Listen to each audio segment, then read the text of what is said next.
a bit of an overachiever. This is me in 2nd grade at Disney Day. Like, I couldn't have just worn a Mickey Mouse t-shirt or something. No, I had to do the whole thing. So what this means is that ultimately throughout high school and college, I wanted really good grades, and I worked really hard and mostly got those good grades. So upon graduation from college, I had this fear of failure. It was really scary to me.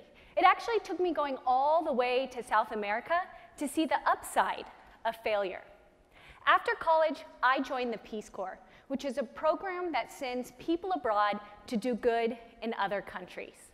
So I was off to South America. Here I was, one of 44 chosen to go out and change the world, to make a difference, break barriers, and for me, the sky was the limit. But oh, my naivety. After several months of training, I got my assignment and I was headed to Campanacocha in El Oriente, the Amazon jungle. And I was thrilled. So you could imagine my surprise after spending so much time learning Spanish when I got there and all of a sudden everyone's speaking well, Jabba the Hutt.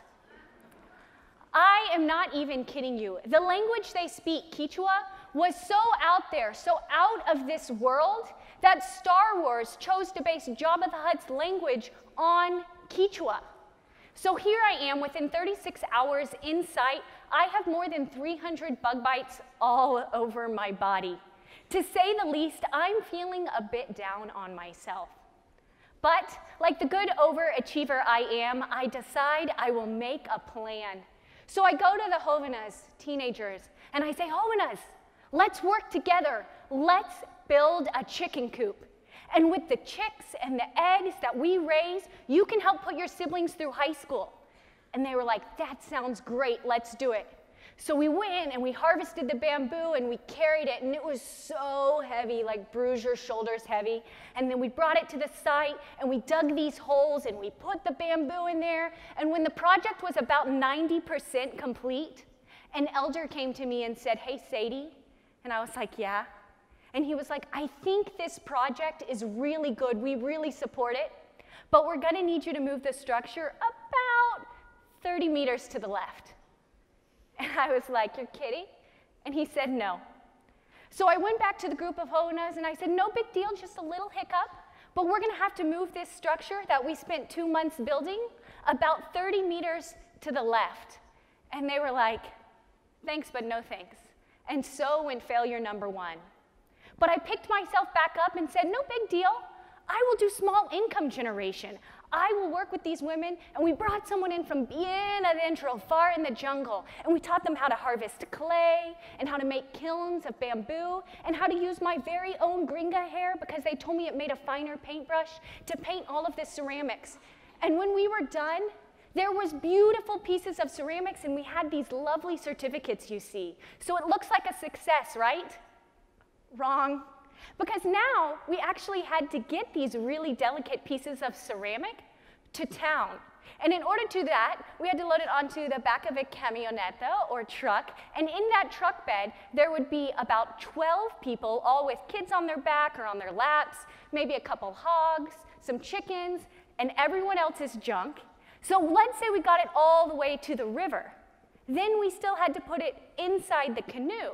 And if the weather was bad, that meant it was going to make for a very dangerous canoe ride. But let's just say we got across the river and it was still in one piece.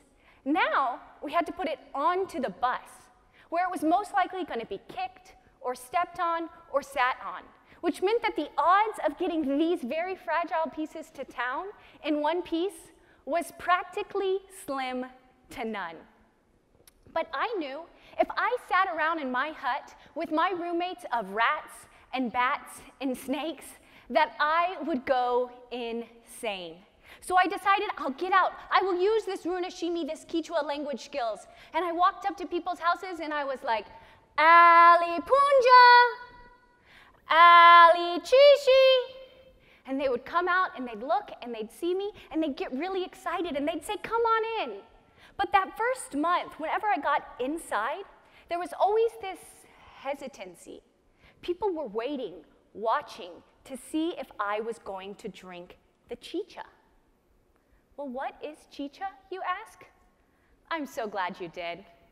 Chicha is yucca that has been harvested and steamed and then put inside these little canoes that you see and mashed. And during this mashing process, you actually take clumps of the yucca and put it in your mouth and chew it, much like this little girl is doing. And then you're going to spit it back into the mixture and repeat. So it's a lot like mash and chew and spit. Mash, chew, spit. Mash, chew, spit.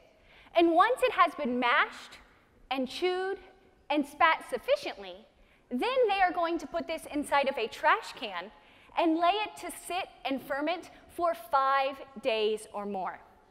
And after it's fermented, they will grab the local river water and mix it all together with their hands and use their very own hands to strain out the clumps that you see to the side. So that what you're left with is something that tastes a lot like sour buttermilk. So you can imagine my aversion to drinking this chicha. But it's actually not for the reasons you think. You see, I left the US in the height of the anti-carb era. And drinking this was nothing but empty carbs. I actually did the math. In order to drink enough to be accepted, I was going to have to take on an additional 3,500 calories a day in chicha alone. And that was a lot to swallow. But the truth is, I really wanted friends. So you know what? I drank the chicha. And 25 pounds later, I love chicha. But 25 pounds later, I also had friends like Roberto and Leticia who taught me how to harvest paja toquilla or a local palm leaf and make thatch roof homes. I had friends like Berta in yellow who came to me one day and said, Sadie, I like this idea of dry composting toilets, and I really want to work on it with you. Because the truth is, you see, my family and I, we use the bathroom right here in the stream right here. And just a little bit downstream over here, my cousins grab their drinking water from here. And you know what? I think we're making them sick. And in my head, I thought, I know you're making them sick. But that's not what I said. Instead, I said, Berta, I would love to work with you on this project. But rather than just you, let's get 4 other families together so that we can build 5 examples in this community of what responsible and sustainable waste management looks like. And we did that, but we knew that that alone was not going to answer the question of clean drinking water. So we got a grant from a local foundation, and we built 36 rainwater catchment systems so that people could have access to clean drinking water. And in the end, at the end of this project, at the end of these 2 years, I had what every Peace Corps volunteer valued above all else: a picture of people paying attention to me. Or at least faking it really well, right? And this was like gold to a Peace Corps volunteer. But the craziest thing about this was not that I now thought that a 7-year-old running around with a flaming torch was absolutely, completely normal. No.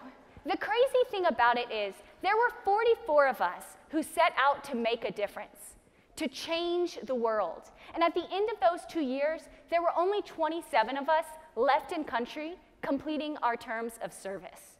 And when I look back at the difference between those of us who made it and those of us who didn't, it wasn't our desire to change the world or our desire to do good, but actually it was our willingness to allow for change in ourselves.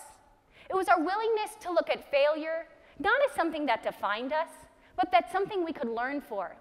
It was our ability to overcome being wrong and embarrassed over and over and over again. And I tell you, if you can do this, if you can overcome the challenges of failure and embarrassment, and you can look at these challenges, the people you meet and the experiences you have, and if you can allow that to change you and mold you for the better, well, you can do anything. You can even change the world. Ashka Pagarachu, thank you very much.